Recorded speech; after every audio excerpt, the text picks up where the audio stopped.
It's good to see you. I am so thankful for what the Lord has done for me, and we are going to talk a lot about the Lord today in the middle of all these technical, or not even just technical, but logistics questions. What camera should I buy?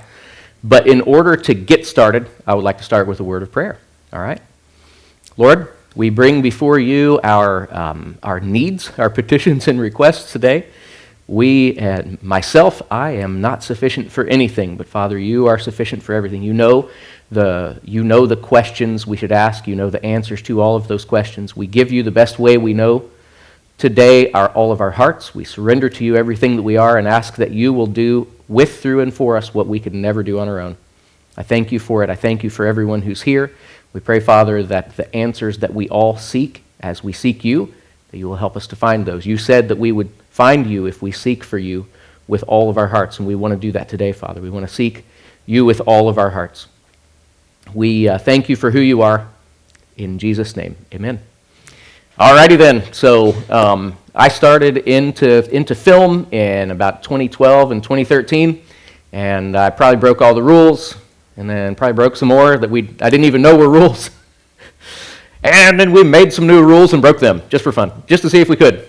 And we could. Anyways, my journey has not been a straight and easy path. It's been very windy and hills and valleys and places where I've told my wife, I'm just going to go get a real job. And the Lord wouldn't let me do it.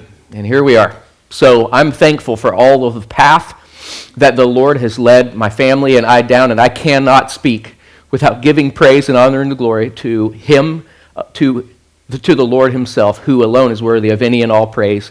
My purpose as a person is not to answer this question, which camera should I buy? It's to honor and glorify the Lord and to promote, to advance His kingdom through the gospel. That's my goal. And we're going to start there, and we're going to end there today. So, we're going to try to answer this question, and we're going to answer the question as is customary. One of the best ways to answer a question is by asking more questions. Because it's very rare that you find a question, especially when as complicated as this, which camera should I buy, that can just be simply answered. So this was one of my biggest questions as I started my journey, which camera should I buy? I answered that question my own way in a laughably wrong manner. Because I started out with a Canon XL2. If you don't know what that is, you're better off than I was. All right. Anyways, which camera should I buy? It's a very complicated question. And I just love discussing this topic with people, not necessarily because I'm necessarily the best person to answer it, but I love sharing a little bit of my story. If it can help take some of the bumps out of your road, that's what I'm all about. So I did actually, in my research, preparing for this class, I can conclusively answer the question right at the top. And if after the next slide, all your questions are answered, then we'll just shut it down and we'll have a good time fellowshipping, all right? Here's the camera you should buy.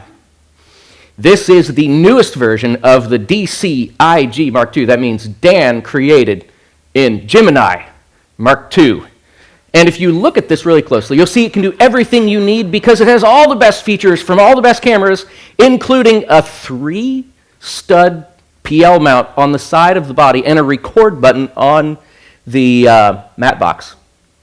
I'm not sure how that's going to help anyone, but I just thought that maybe that would be the best camera you should buy, right? Because it's got all the features. I'm just kidding. So, all right, right up top, this was created in Gemini, and I neither own it nor am profiting from its sale. Just had to get that out right up front. Anyways, so seriously, what is the point of a discussion like this? My goal, my personal goal, is just to provide everyone with some useful questions to consider, but most importantly, to Joel's point earlier, to encourage us to ask our perfect Father in heaven to guide us in our decisions. Why is that important? Because He knows. Simply put, He knows the answer to every question that we can possibly ask. So let's move on, and I did a little bit of a historical research, a little bit of a historical breakdown. There are way more than this, but these are 10 clear turning point moments, 10 firsts in the film industry, in photography. So photography is not all that old. It's definitely not old as we know it, but photography was started, nobody knows. It was started by somebody taking a box, poking a hole in it, and seeing an image in that hole. Everybody heard of pinhole cameras? So that's like the earliest form of any sort of photography. But even though they could see the upside-down image through that pinhole, they never were able to transfer that image onto a medium until 1826, which was the invention of the first permanent photograph. So maybe at some point they were able to burn an image with sunlight through this pinhole camera on something, but nobody recorded it. The first permanent one was 1826, and they had a copper plate with some sort of dusty substance on it, and it burned the image into that. And I bet probably somewhere in the Smithsonian they have something that you could go and look and see from all those years ago. It was recorded. Then that really, really got everybody's interest, because I imagine there was probably, just like with flight, there were probably a number of people working on this project and saying, hey man, their parents were like, yo, you need to get a real job. And then they were like, nah, dude, this is going to be way breakthrough technology someday. Everybody's going to have one in their pocket. And their parents are like, you straight bumped your head, man. I don't know what you're talking about. Anyways, thankfully, they kept on pursuing this, and in 1839, the first commercially successful photographic process was discovered using coated copper plates. So a little bit of a step ahead from 1826, but not by much. Then moving on a little bit further, 1851, the wet plate collodion, I guess that's how you say it, process, which was the first process that used glass plates, and that was the type of photography that you see. If you see the vast majority of like Civil War era pictures, photographs are this wet plate collodion process. And then moving on up to 1888, Eastman Kodak, whose name will go down in all of history, they came up with their model number one roll film camera, which had to have been just crazy cool for those days. I heard that there were a lot of incidents of the film degrading and bursting into flames. Heard of that. Anyways, in 1925, the modern compact 35 millimeter camera was introduced, not because it is modern, but it was at that point introduced by Leica, 1948, the first instant photography. I thought that was pretty cool. I played around with Polaroids when I was younger. I guess they're kind of making like a retro comeback of some kind. Anyways, 1948, that's pretty cool, right after World War II. Then 1969, all the way back in 1969, the first digital image sensor was invented, but not placed into a viable camera until 1975, once again rolled out by Kodak. Does anybody know the resolution of Kodak's first digital camera? You can Google it if you want, I don't care. It was 0.01 megapixels. 0.01 megapixels. But now, if you contrast that with the copper plates from 1835, they had come a long way. I could see their parents saying, dude, you got to get a real job. But I'm glad they continued to pursue the art of photography in a new medium, and now we have, moving up to 2007, everyone has one of these in your pocket, and if you don't, praise the Lord and don't get one. But here we are. Okay, so at its core, a camera is just a device that captures light and records it into an image. If you go all the way back to the copper plate cameras or the glass plate cameras or now to our smartphones, the end goal of that camera is to take an image using light and record it for the future. That's the goal of the camera. So why are we talking all about this?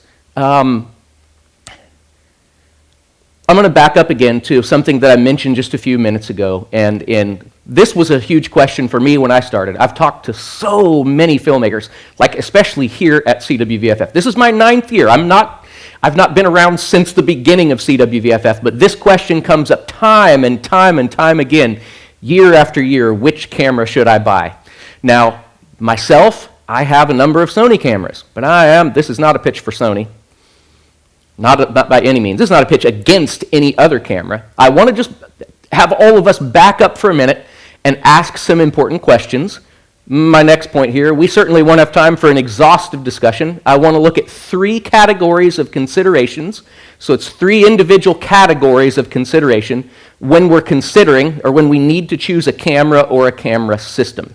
And I say that it's very, very, very important to make the distinction between a camera and a camera system. Probably all of us know, once you get a camera, you have to get lenses, and then you have to get media, and then you have to get frames and mounts and brackets, and then you have to get a matte box, and then you have so on and so forth. So we're not considering just a camera, we're considering an entire system, and that's another thing that we'll talk about here in a minute. Before we go further, my biggest goal, that's not in my slides today, my biggest goal is to kind of tee up for Paul Anderson, sitting back here. Paul, wave your hands. He is teaching our next level camera class, the title of which is in the program book and in the schedule, and my hope is that you will all come back to his class because he knows way more about this stuff than I'll ever know. Anyways, but I want to get back to considering these, there are three different categories, three things to consider. And then I expect we'll probably have a little bit of time when we get done, and I would just love to turn this from just me standing up here talking to a little bit of a roundtable discussion as we consider some of these questions. All right, so there are three C's, and the first three C's to consider, the first of which is a company. Now, I want to back up here for just a minute, and I want to just, the question, which camera should I buy? Why are we asking that question? And I want to kind of set the tone for as we move on to consider these three C's, the other questions. I want to kind of set the tone for that by asking the question, why are we asking this question? Which camera should I buy? I assume you want a camera to shoot some stuff with. We are at a film festival.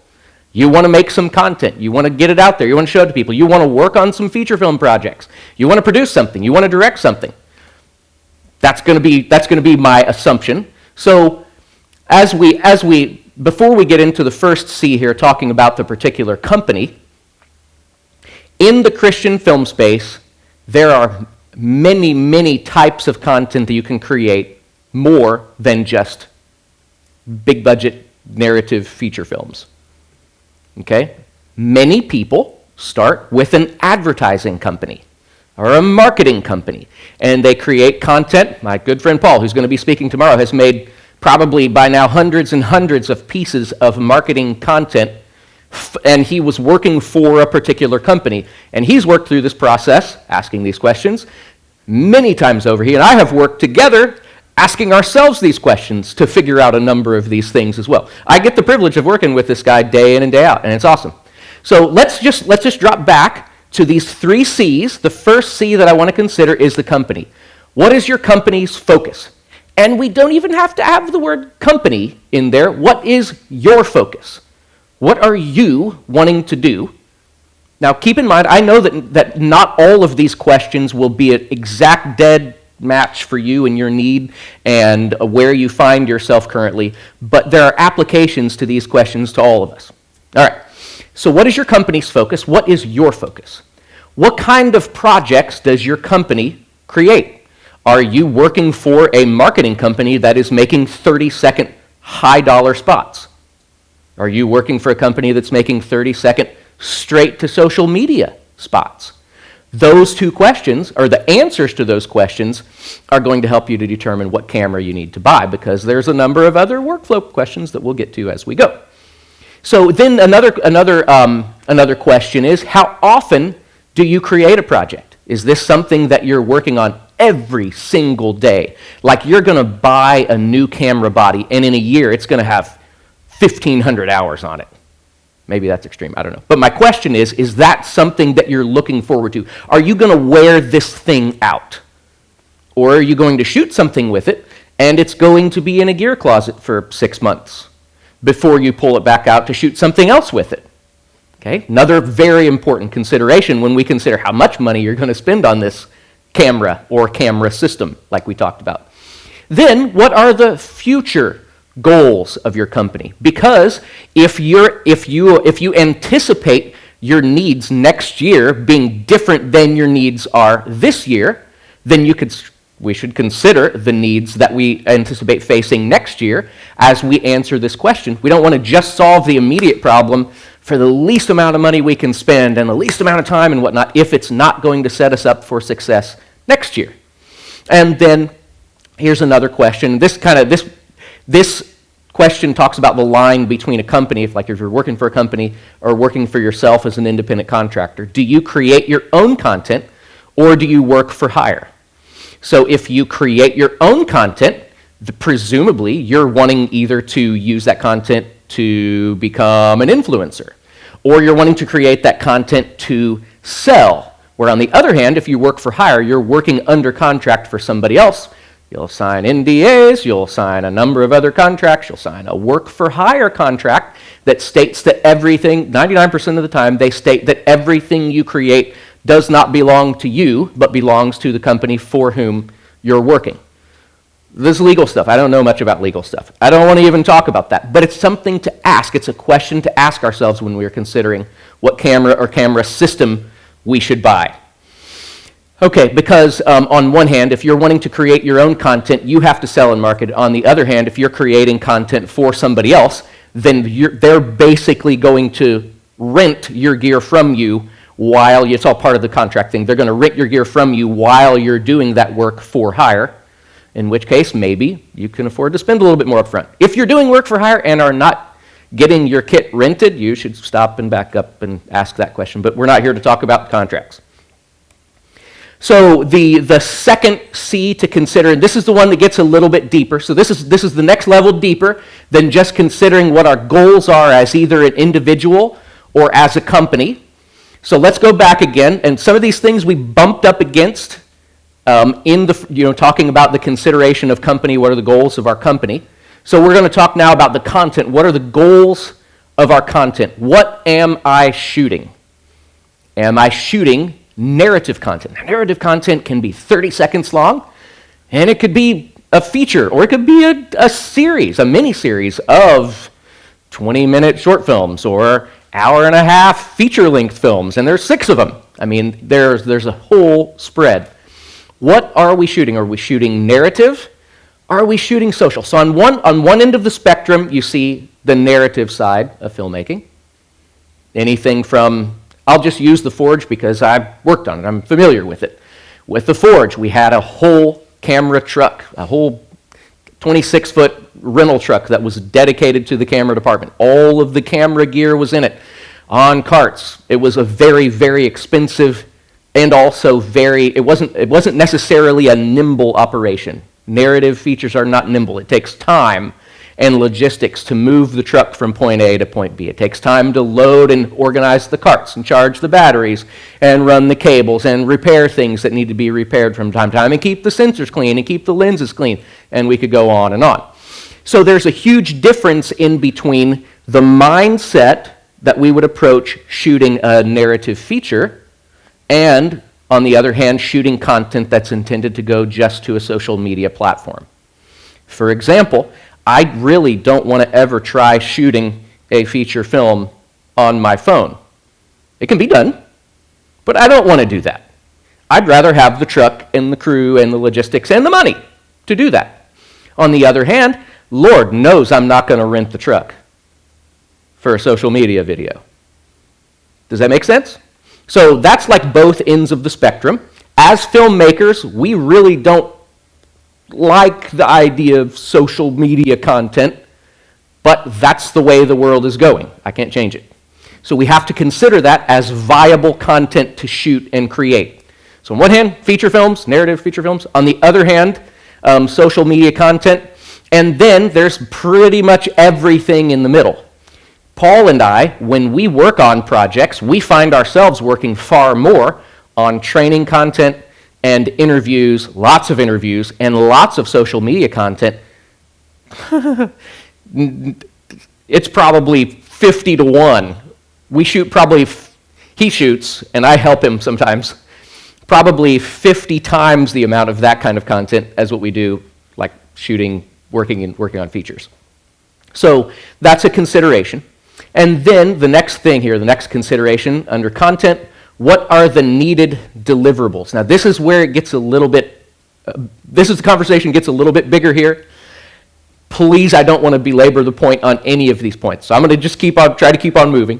What are the needed deliverables? Are you working with a company that wants a UHD deliverable? Are you working with a company that just wants a plain vertical videos that they can put on their YouTube channel as a short? What are the deliverables? And then there's the consideration, are you delivering just video, or are you also delivering stills? Maybe that will lead you to asking the question, do I need two cameras? Do I need an FX3 and an A7 IV? Or a camera suited for still photography and also a camera suited for videography? Or am I going to try to buy a camera that does both fairly well? So that's another consideration there. Then what is the distribution platform? Netflix has some pretty rigorous standards. And if you intend to pitch your film to Netflix, you have to start with the right camera, or you won't be able to get to the point of being able to pitch a film to Netflix 99% of the time. And Netflix is one of the ones that we all know. There are other platforms and other considerations as you move on there. What is the next thing? What is the shoot workflow? And again, narrative or interview, the workflow itself for the shoot for a wedding is completely different than the workflow for a feature.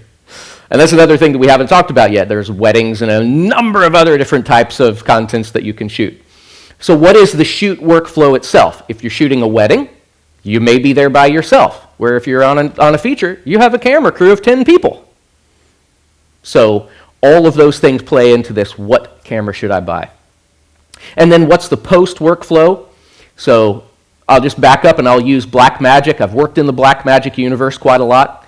If you're intending to if you're intending to do all of your post editing in color in Resolve, you can go really, really far with well-produced B-RAW footage from even a 4K pocket camera.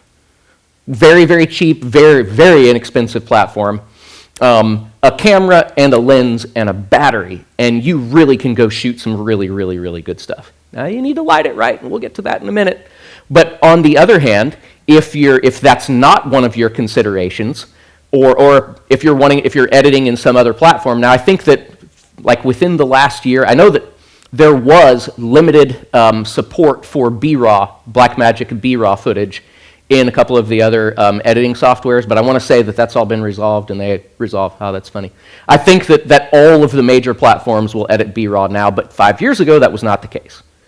Anyway, moving on. So what is the need? What's the post workflow need in editing and in colorizing and in VFX, etc.?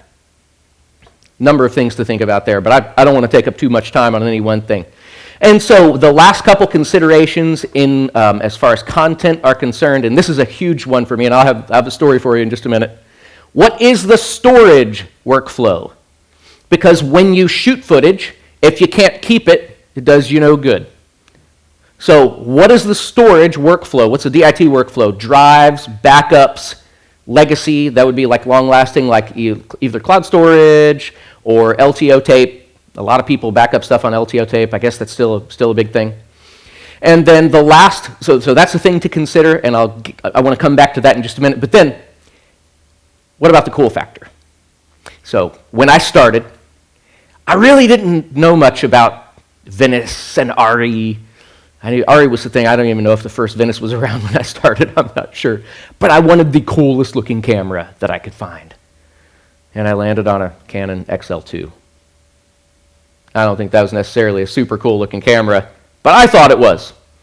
Anyways, is the cool factor a factor to consider when you consider what camera you should buy? And at the front, I'm going to say no, but on the other hand, I'll throw up one more scenario and we'll move on.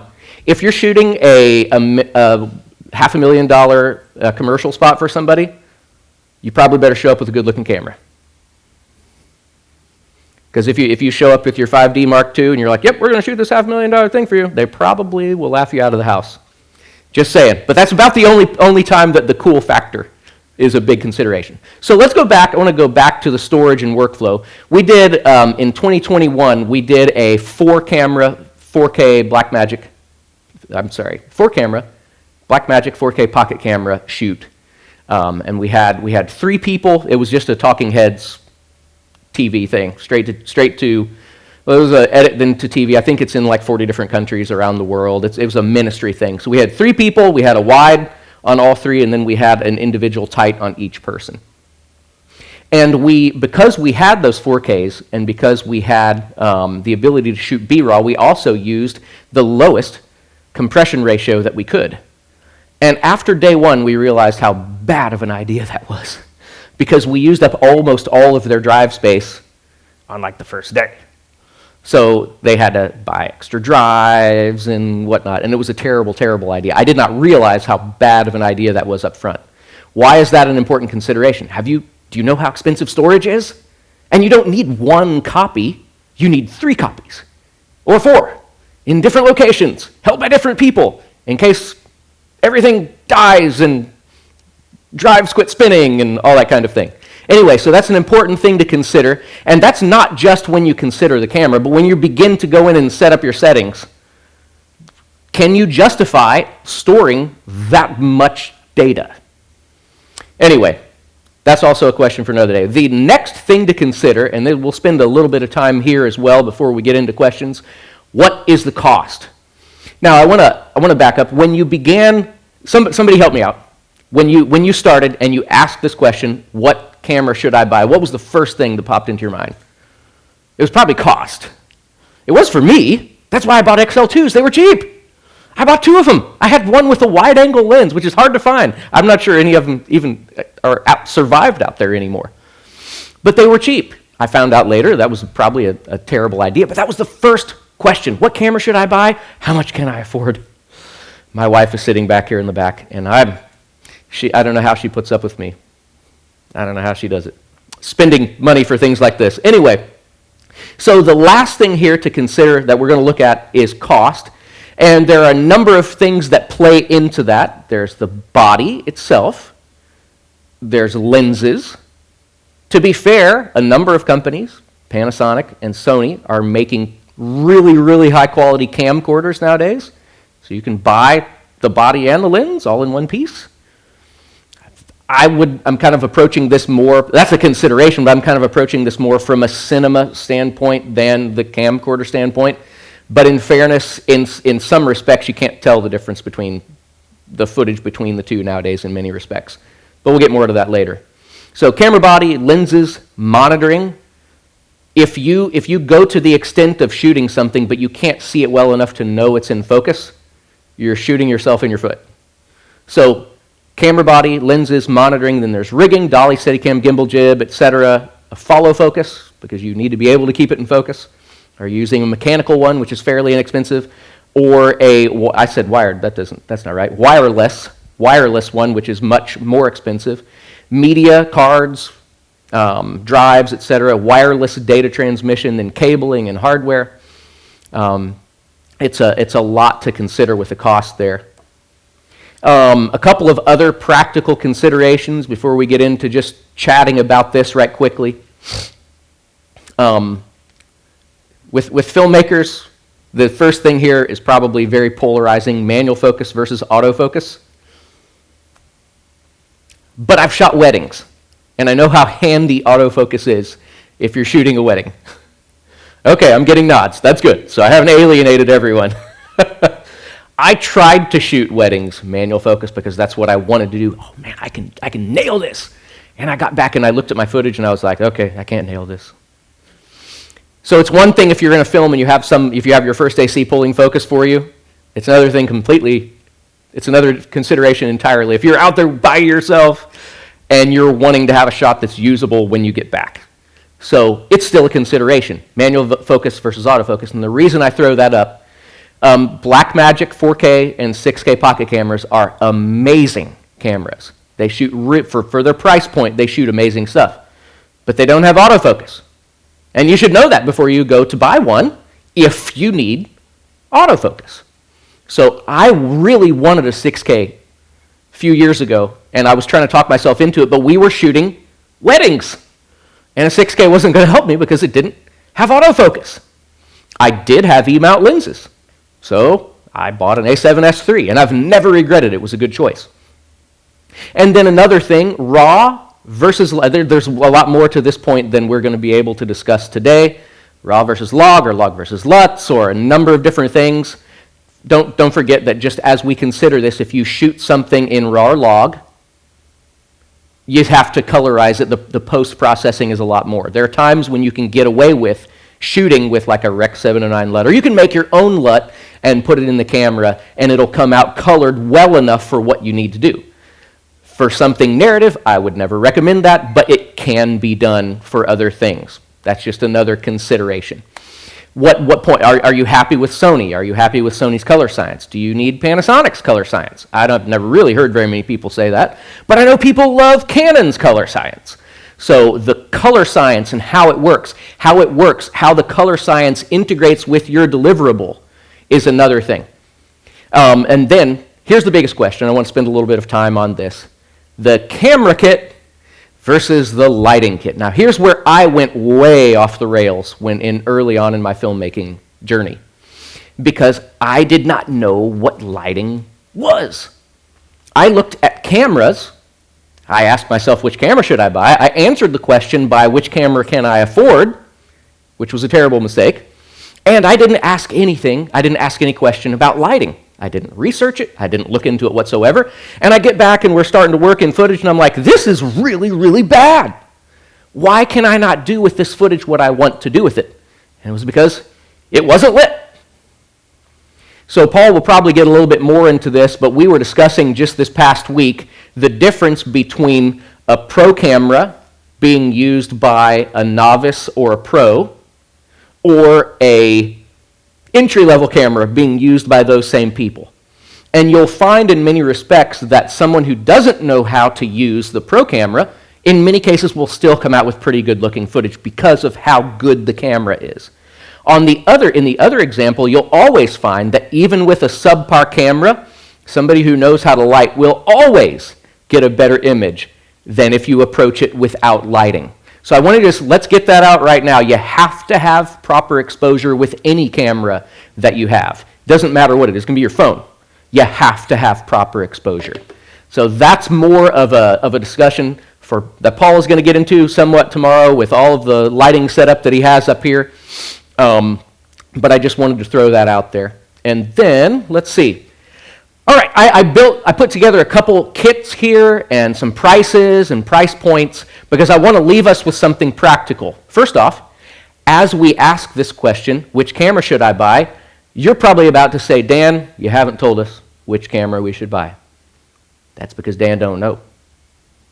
If we sat together and worked through these questions, I could help you with the knowledge and experience that the Lord has given me to be able to land on a camera that will meet your needs. But this is going to be different for each individual person. I'm not up here pitching Sony. Sony and I don't get along all the time. I'm definitely not pitching against Panasonic or Canon or anybody else. You know what? I bet if you look deeply enough, you'll probably find some problems with RE. Well, they're pretty close to perfect, but they still have problems.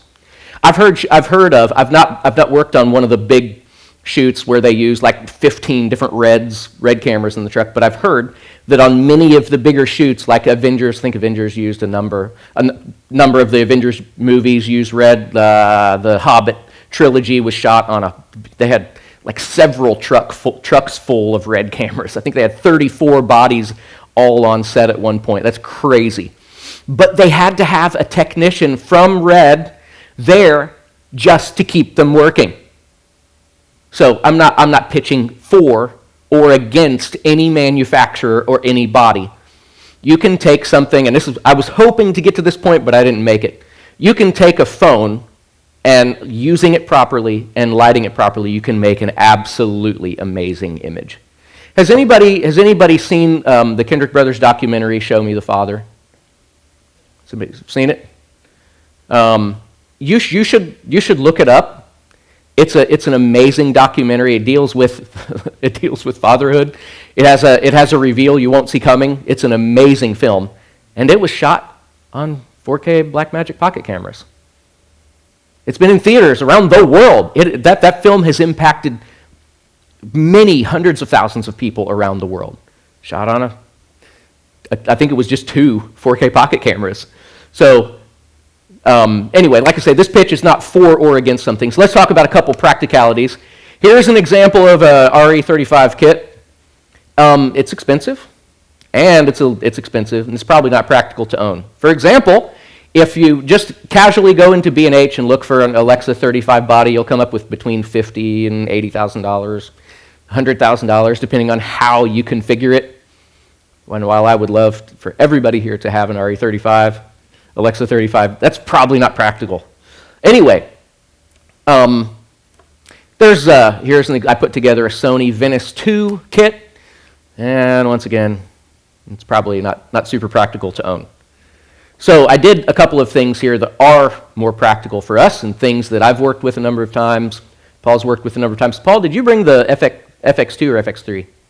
2. So we have a couple FX2 kits over here that Paul's going to show you a lot more about tomorrow. A Sony FX3, the body, $4,300. You could find them used for less, but just the same. A fairly inexpensive 3-lens kit, $1,500. You can just see what we're talking about there. It's not a terribly expensive kit. With monitors, you can go with Atomos monitors, or on the more expensive side, you can go with Small HD. Small HD has a number of options in a number of different price points for an on-camera monitor. There's a number of different hardware pieces. I'm not giving you this example of this kit saying, hey, you should go buy this. I'm saying this is an example of a Sony FX3 kit. I don't have any tripods or gimbals or anything else. This is just kind of like a basic camera kit that you could mount on a tripod and go and shoot something. So you're looking at the price point. I didn't even total it up. That's like $10,000, $12,000, something like that. And you can easily spend more, but this camera right here will shoot an incredible amount of stuff. What was the film? It was The Creator.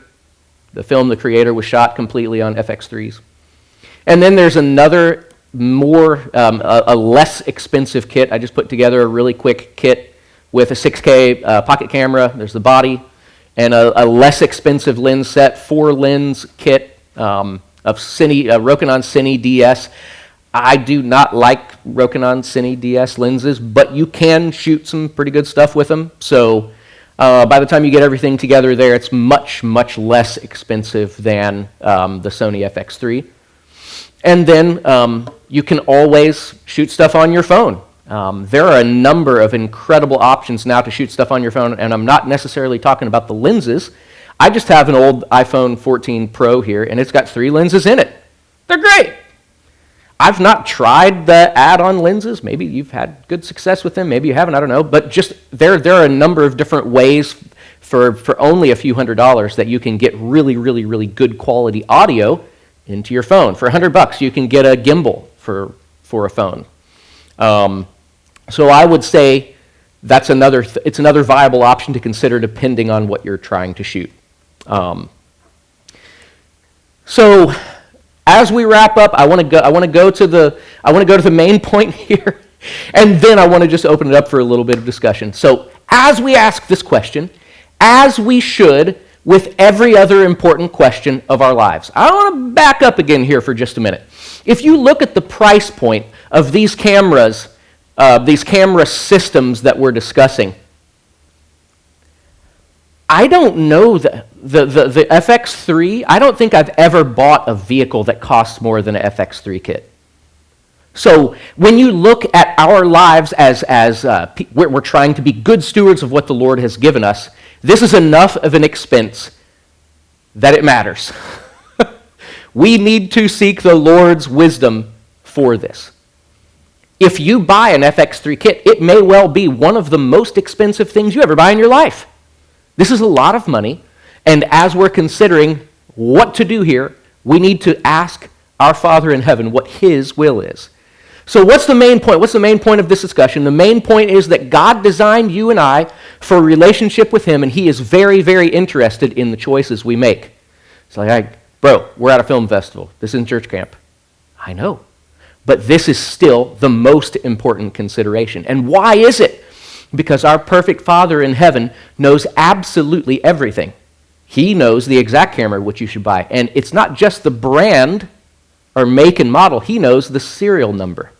of the camera you should buy and from whom you should buy it. He said, he's not interested in that. Man, you don't know my Father. He is very interested in that. All right, his plan for us, his plan for you, his plan for me is so much better than anything we could dream up for ourselves. He knows exactly what camera you should buy, and he's waiting to tell you if you just ask him. He is very, very, very interested in what we do. I can prove that from a multitude of scriptures, but this one particularly comes to mind, Proverbs 3, 5, and 6. Trust in the Lord with all your heart. Do not lean on your own understanding. There might be a time when you're like, oh man, this particular thing that I'm looking for, I want to buy the new 12, or not new anymore, but a 12K Ursa. I want to buy a 12K Blackmagic Ursa. We're going to do VFX stuff. We're going to do all these cool things. We're going to throw in there. We need this great footage. But then there's the still small voice of the Holy Spirit speaking to you saying, don't do that. You should listen to him. It's very, very important. We need to not lean on our understanding. We need to acknowledge God in all of our ways, and the promise from Scripture is he will direct our paths. It's not left up to, it's not like maybe he will when he gets around to it. You are important enough to him that he will direct your paths if you trust in him and do not lean to your own understandings. Now, to be fair, this is a lesson that I'm still trying to learn. I'm trying to learn how to walk this out every day as well. Just like we're all in this fight together. But trust in the Lord, and he will direct your paths. So I want to just leave us with that today. I want to talk about some questions. I got a few stories I can tell. I imagine there's probably... I just want to just open it up for thoughts and questions, and that is the last of my slides. Look at there. We got through it. How about some questions? And I think we have a microphone that we can pass around here as well. There we go. Thank you. All right. If anyone has a question, please raise your hand and I'll hand you over a mic. No, I was just saying to turn it on. Yeah. Oh, okay. It's on. Sure, absolutely. Is there a brand of cameras or certain brands that you think have a good progression of expense to quality? So like if you're starting out and you want a camera that you can upgrade in the same brand ecosystem, so you can like maybe bring your lenses with you or something, what brands do you think would be best for that? I love that question. That's a great question. So the question is, what brand is there that can be where you can keep your hardware and lenses and whatnot and upgrade, grow with the company, not necessarily with the same camera itself, but grow with the company. I think that there, in my experience anyway, there are options in every brand that do that.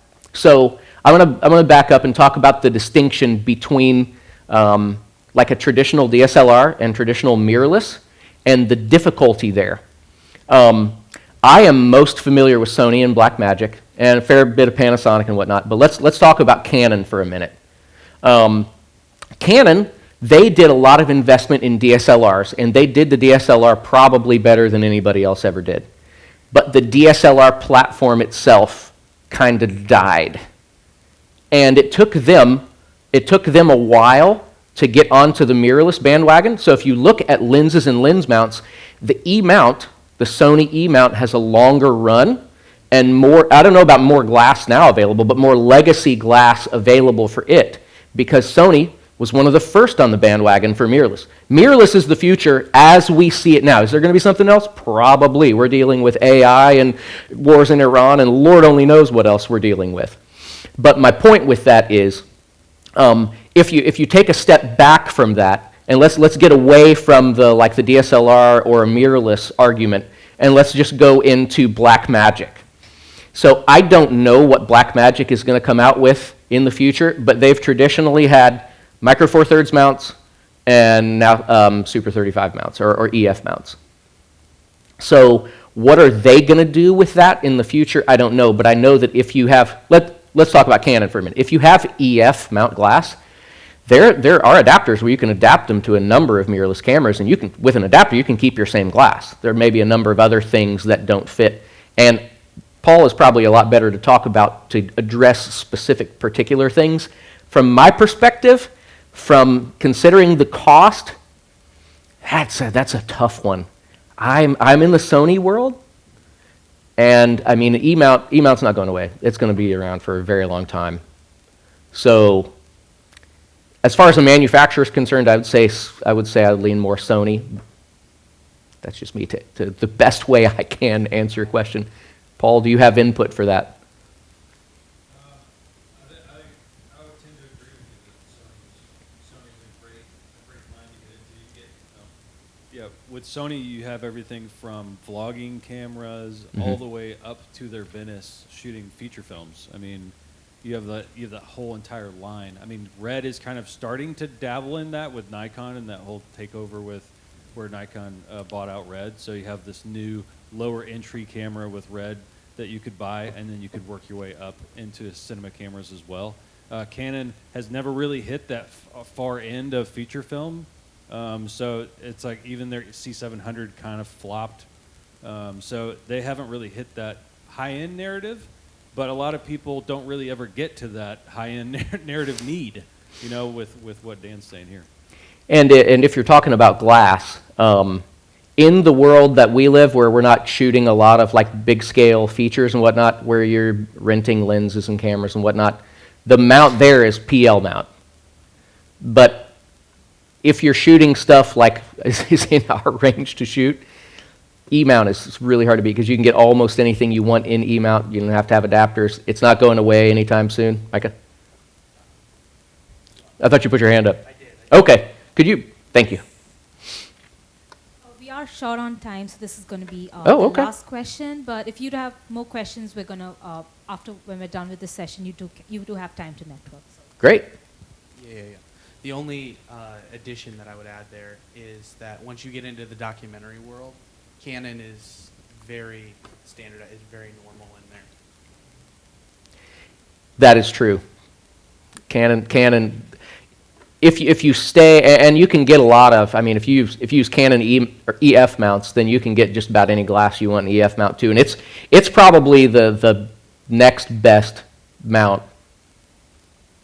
In some respects, EF mount is actually better because more people use it than E mount. I'm just saying, if you stay in the Sony world because you asked about a specific manufacturer, I would lean Sony. Anything else? All right. Thank you, everyone.